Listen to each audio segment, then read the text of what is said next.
Lucky की हालत देखकर प्रीतम का दिमाग खराब हो गया था। उसे लग रहा था कि वो लकी को किसी भी वक्त खो सकता था। ऐसे में उसने डॉक्टर को फटकारना शुरू कर दिया। डॉक्टर भी धर्म संकट में आ गया था। आखिर में जब उसने लकी को दवा दी तो लकी थोड़ी देर में होश में आ गया। दवा काम कर गई थी, लेकिन लकी को अभी और काम करना बाकी था। जब वो काम करने बैठा ही था कि तभी उसे राधिका का फोन आ गया। उसने उसे ये कहते हुए घर बुला लिया कि उसके मम्मी पापा झगड़ा कर रहे हैं। लेकिन जब लकी वहां पहुंचा तो उसने देखा कि राधिका उसके साथ मजाक कर रही थी। लकी ने राधिका का सामान गाड़ी में डाला और एयरपोर्ट जाने के लिए रवाना हो गए। बीच में लकी और राधिका ने रुककर आइसक्रीम खरीदी और खाने लगे। वो दोनों एक पार्लर में बैठे हुए थे। लकी वैसे तो उससे बहुत बात करता था, लेकिन आज वो कुछ कह नहीं रहा था। ये बात राधिका को कुछ समझ नहीं आ रही थी, इसलिए उसने कहा, क्या हुआ लकी? मैंने तुम्हारे साथ ट्रिक खेली, इस बात का तुम्हें बुरा लगा क्या? नहीं राधिका, ऐसी कोई बात नहीं है, मैं कुछ सोच रहा था। लकी ने कहा। क्या सोच रहे थे? राधिका ने पूछा। अब छोड़ो ना, तुम ये बताओ कि तुम वापस कब आने वाली हो? लकी ने उसकी तरफ देखते हुए पूछा। यार लकी, अभी तो कुछ पता नहीं है। अभी तो मैं जाऊंगी, उसके बाद वहां काम शुरू होगा, उसके बाद ही पता चलेगा कि वो मुझे कब वापस भेजेंगे। राधिका ने जवाब दिया। तुम्हारा काम क्या है, उन्होंने बताया? लकी ने पूछा। नहीं, अभी तक तो कुछ नहीं कहा, सिर्फ इतना कहा कि कुछ फॉर्मेलिटी पूरी करवानी है। राधिका ने कहा। अच्छा, लकी ने कहा और फिर कुछ सोचने लगा। लकी, आज तुम्हारा ध्यान कहाँ है? राधिका ने पूछा। यहीं पर तो है, लकी ने कहा। नहीं, यहाँ तो नहीं है। सच बताओ, तुम्हारे मन में क्या चल रहा है? राधिका ने पूछा। लकी ने उसे देखा और एक गहरी सांस लेते हुए कहा, नहीं, कुछ खास नहीं राधिका, बस यही सोच रहा था मैं कि उन्होंने तुम्हें बुला लिया, पर काम क्या है ये नहीं बताया, कब खत्म होगा ये भी नहीं बताया। ये बात मुझे ना कुछ समझ में नहीं आ रही। तुम्हें भी बताया ना कि सरकार का काम कैसा होता है, वो लोग सारी चीजें प्लान करने के बाद ही किसी को बुलाते हैं। पर ठीक है, हो सकता है ऐसा उनका काम करने का तरीका हो। मैं तो तुम्हें बस यही एडवाइस देना चाहूंगा कि तुम ध्यान से रहना, जहां तक हो सके कहीं अकेले मत जाना। लकी, ये सब क्या बोल रहे हो तुम? मैं कोई छोटी बच्ची हूँ क्या? राधिका ने कहा। हाँ पता है मुझे, तुम कोई बच्ची नहीं हो, लेकिन पिछली बार जो हुआ था मैं बस उसको ध्यान में रखते हुए ये सब कह रहा था। बाकी तुम्हारी सेफ्टी के लिए मैं पहले ही इंस्पेक्टर दानिश को फोन कर दूंगा, वो पर्सनली तुम्हारा ध्यान रखेंगे। फिर भी तुम्हें किसी चीज की जरूरत लगे तो मुझे फोन कर लेना, लकी ने कहा। राधिका ने लकी की तरफ देखा और सिर्फ मुस्कुराते हुए हाँ में सिर हिला दिया। इसके बाद दोनों उठे और गाड़ी में बैठकर एयरपोर्ट जाने के लिए निकल गए। कुछ देर के बाद वो दोनों एयरपोर्ट पहुंच गए थे। लकी ने राधिका का सामान उतार दिया और उसे थमा दिया। थैंक यू लकी, राधिका ने लकी की तरफ देखते हुए कहा। लकी ने सिर्फ मुस्कुराते हुए सिर हिला दिया। इतने में राधिका लकी के पास आई और उससे गले लग गई। लकी ने भी राधिका को गले से लगा लिया। कुछ देर के बाद राधिका एयरपोर्ट के अंदर दाखिल हो गई थी। जब तक वो लकी की नजरों से गायब नहीं हुई तब तक लकी बस उसे देख रहा था। ना जाने क्यों लकी को उसका इस तरह से जाना अजीब सा लग रहा था। वो उसे रोकना तो नहीं चाहता था, लेकिन उससे आखिरी बार ये जरूर कहना चाहता था कि वो अपना ध्यान रखे। फिर उसे याद आया कि राधिका बच्ची नहीं है, इसलिए उसने अपने आप को रोका और सीधा गाड़ी में बैठकर घर जाने के लिए रवाना हो गया। जब लकी रास्ते में ही था कि तभी अचानक से उसके फोन पर शालिनी का फोन बजने लगा। बड़े दिनों बाद आज शालिनी फोन कर रही थी। उन्होंने कैस्पर को मार्केट में उतार दिया था और शायद शालिनी को उसके ढेर सारे ऑर्डर्स भी मिलने शुरू हो गए थे। ये सोचकर लकी ने उसका फोन देखा और उसने खुश होकर उसे उठा लिया। बोलो बोलो मिस शालिनी करोड़पति, कैस्पर आ जाने के बाद से बिजनेस कैसा चल रहा है? लकी, तुम प्लीज जल्दी से यहाँ आ सकते हो क्या? शालिनी ने उधर से हांफती हुई आवाज में पूछा। कहां पर और बात क्या है? तुम इतनी घबराई हुई क्यों हो? लकी ने पूछा। बहुत गड़बड़ हो गई है लकी, तुम प्लीज जल्दी से यहाँ मेरे ऑफिस में आ जाओ। प्लीज, पुलिस आई है, उससे पहले तुम्हें यहाँ पहुंच जाओ, शालिनी ने कहा।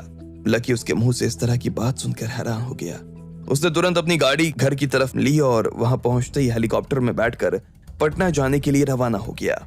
उसे समझ में नहीं आ रहा था कि शालिनी, जिसे कैस्पर की वजह से खुश होना चाहिए था, वो इतनी घबराई हुई क्यों थी।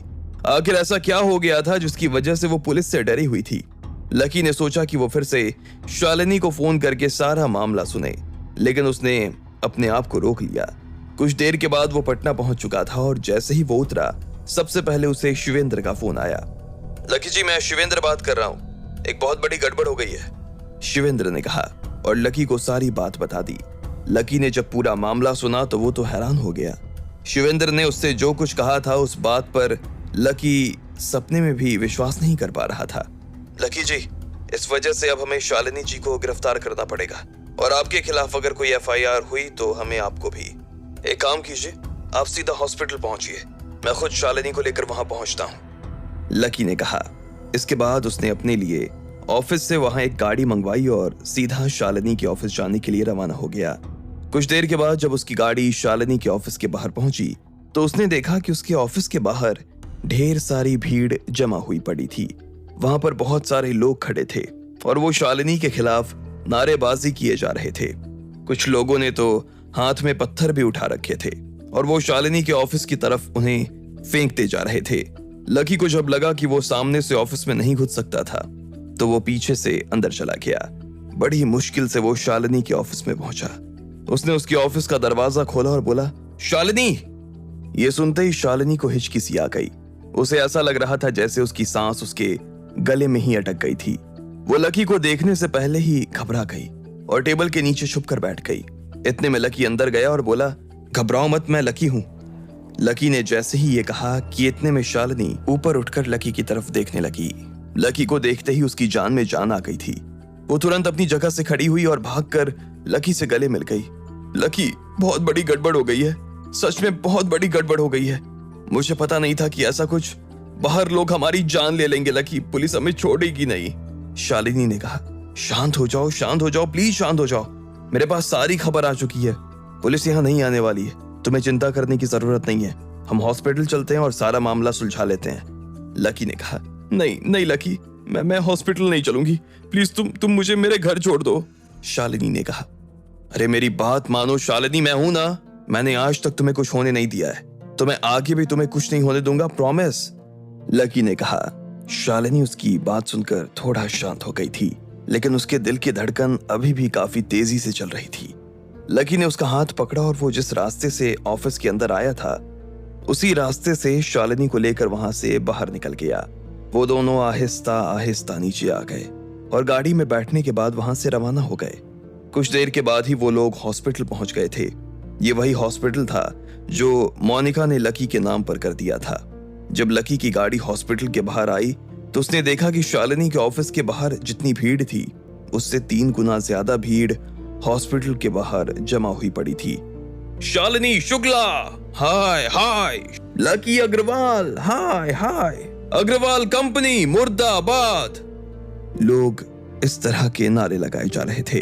पुलिस उन्हें काबू में करने की कोशिश कर रही थी, लेकिन वो काबू में आने का नाम ही नहीं ले रहे थे।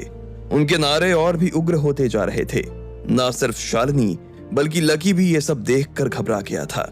इतने में शिवेंद्र की नजर लकी की गाड़ी पर पड़ी।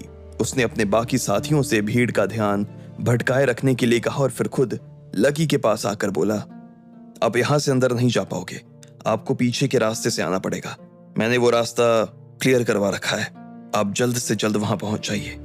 शिवेंद्र की बात सुनते ही लकी ने गाड़ी तेजी से घुमाई और सीधा हॉस्पिटल के पीछे वाले हिस्से की तरफ बढ़ने लगा। वहां पर कोई भी नहीं खड़ा था। ऐसे में लकी और शालिनी सीधा हॉस्पिटल के अंदर दाखिल हुए और चौथे माले पर चले गए। इधर से शिवेंद्र भी अपने 2 जवानों के साथ में हॉस्पिटल के अंदर आ गया था। लकी ने देखा कि भीड़ को इतना गुस्सा आ रहा था कि उन्होंने हॉस्पिटल के दरवाजे पर बाहर से ताला लगा दिया। अब कोई अंदर नहीं जा सकता था।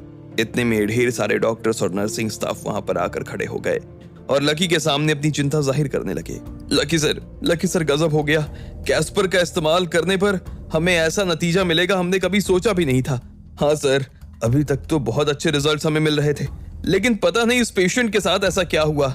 सर, मैंने अपने हाथों से पूरी 2 बॉटल उसकी गर्दन पर डाली, पूरी 2 बॉटल, लेकिन फिर भी उसका घाव भरने का नाम ही नहीं ले रहा था। उसके परिजनों को समझ में नहीं आया कि क्या करें। वो लोग हमारे ऊपर दबाव पर दबाव बनाते जा रहे थे कि जल्दी से जल्दी इसको ठीक करो, जल्दी से जल्दी इसको ठीक करो। अब डॉक्टर साहब ने तो कह दिया था कि वो हमारे यहाँ ठीक हो जाएगा, उसे कहीं ले जाने की जरूरत नहीं, लेकिन जब वो ठीक नहीं हुआ तो वो लोग हमारे माथे पर चढ़ गए सर। लकी उन सब लोगों की बात ध्यान से सुन रहा था। फिर उसने उन सब की तरफ देखा और कहा, तुम में से ये आइडिया किसका था कि कैस्पर को उसे पिला दिया जाए? किसी का नहीं था सर। हम में से कोई भी ऐसी गलती कैसे कर सकता है? वो तो जब नर्सिंग स्टाफ से एक आदमी मुझे बुलाने के लिए आया और बोला कि डॉक्टर साहब चलो, तो इतने में उसने पीछे से कैस्पर पी ली थी। हम में से किसी को मालूम नहीं है कि उसे कैस्पर पीछे से किसने पिलाई, लेकिन उसके साथ वाले कह रहे थे कि अपनी ही टीम के एक आदमी से आया था कोई। उसने कहा कि अगर दवा लगाने से फर्क नहीं पड़ रहा तो दवा पिला दीजिए, तुरंत ठीक हो जाएगा। दवा पीने की वजह से वो मर गया सर, एक डॉक्टर ने कहा। लकी को यह बात सुनते ही गुस्सा आ गया। उसने सारे नर्सिंग स्टाफ की तरफ देखा और बोला, कौन था वो आदमी? किसने उसे कैस्पर पिलाई? सीधे सीधे बता दो, वरना मुझे दूसरे तरीके से ना भी निकलवाना आता है। इतने में नर्सिंग स्टाफ का सबसे सीनियर आदमी आगे आया और बोला, सर हम गारंटी लेकर कह रहे हैं, इन लोगों में से किसी ने ऐसा कुछ नहीं किया है। हमारा पूरा स्टाफ इस चीज को अच्छी तरीके से जानता है कि कैस्पर लगाने की चीज है, खिलाने की नहीं। और सर आप चाहें तो सीसीटीवी में देख सकते हैं। इसके कमरे से निकल जाने के बाद नर्स बनकर जो आदमी अंदर गया वो हमारे स्टाफ का आदमी नहीं है। भले ही हमें उसकी शक्ल ठीक से ना दिख रही हो, लेकिन इतने साल काम करने के बाद हम एक दूसरे को उसके चाल ढाल से पहचान लेते हैं। ये आदमी हम में से कोई नहीं है सर, स्टाफ ने कहा। तुमने ये बात उसके घर वालों से कही? लकी ने पूछा। वो सुनने को राजी नहीं है। हमने पूरा जोर लगा दिया, लेकिन इतने में उन्होंने पुलिस को फोन कर दिया, मीडिया को बुला लिया और लाश को ना बाहर ले जाकर वहां धरना प्रदर्शन करने लगे। जब हम उनसे बात करने के लिए आगे जाने लगे तो उन्होंने दरवाजे पर बाहर से ताला मार दिया। सर सच में हम में से किसी की भी कोई गलती नहीं है। हाँ, ये सवाल हमारे भी समझ से बाहर है कि आखिर दवा ने उसके घाव पर काम क्यों नहीं किया, सबसे सीनियर डॉक्टर ने कहा। लकी भी उसकी बात सुनकर सोच में पड़ गया। अब आगे क्या होने वाला था? आखिर कैस्पर घाव भरने में कैसे चूक गई थी? आखिर किसने उस आदमी को कैस्पर पिला दी थी? और अब क्या करने वाला था लकी? आपको क्या लगता है, क्या होंगे इन सभी सवालों के जवाब? कमेंट बॉक्स में कमेंट करके हमें जरूर बताएं और सभी सवालों के जवाब को जानने के लिए सुनते रहिए इंस्टा मिलियनेयर सिर्फ पॉकेट एफएम पर।